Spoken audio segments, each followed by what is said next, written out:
So you also went to Stanford and you did a I did tech the Leaders in Tech program there, which was leaders, awesome.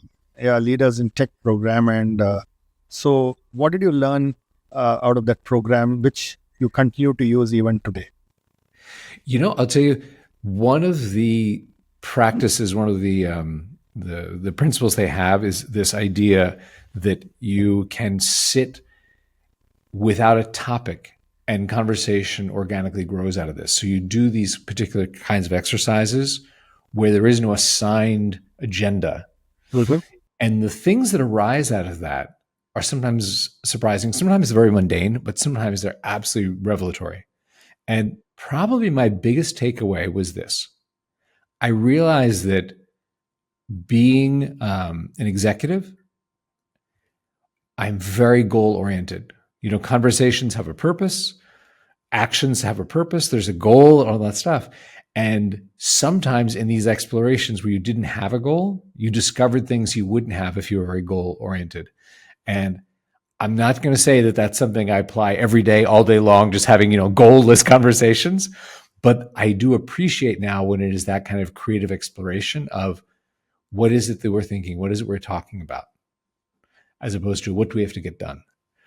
That's probably my biggest takeaway from the Leaders in Tech, which I loved. Actually, one of my very good friends from Leaders in Tech was in town this week. We just had dinner. He's a CTO of Contra, which actually it's a very similar name.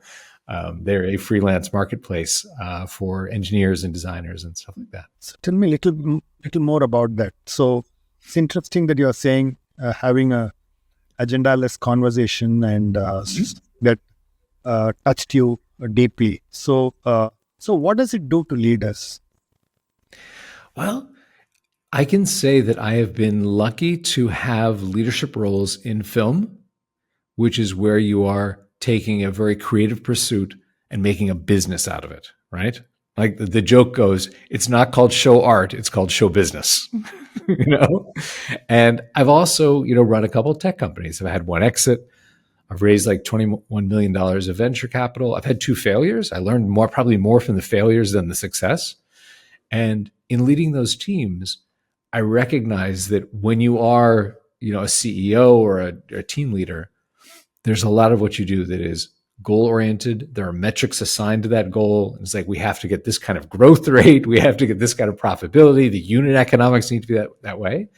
But that there are those times when you sit back and you say, you know what? Let's just brainstorm what this could be.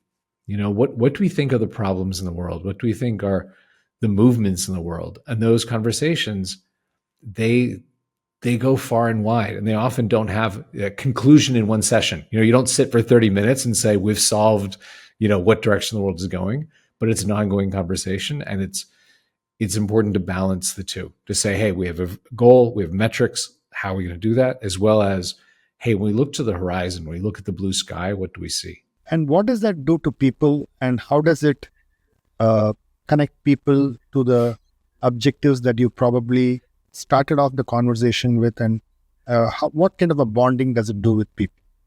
Well, you touch upon an interesting thing, which is the last 3 companies that I've run have been remote, and that affected my life a lot. It was true. One of the things I experienced with the first one was, oh my goodness, there's a global talent pool. You can't be constrained to just the people who are like at half-hour driving distance from your office. Oh, there's an amazing designer in Montreal. Oh, there's a great front-end engineer, in India. And that opened up the world of talent, And then, of course, there are the mundane advantages of, you don't have to commute every day and lose an hour or two of your life just sitting in traffic and, things like that. And you also save money on office space. But the interesting thing when you say that is that experience of going from a very, in-person sort of experience to a remote experience. I looked around, and during the pandemic, a number of other companies were forced to do that, right? A lot of the world was suddenly forced into how do you work when you're not sitting next to each other in an office? And that encouraged me to build tools, as to help with that. But one of the deepest things that I found was it is that feeling of I belong to something. There isn't feeling like, I remember when my very first job was at IBM. I was a little, code monkey at IBM when tiny. And I remember there was something exciting about going to the office and like seeing, my mentor who was always, correcting my code for me and teaching me new little tricks. And just that thing of like being there and seeing people, there is something to that.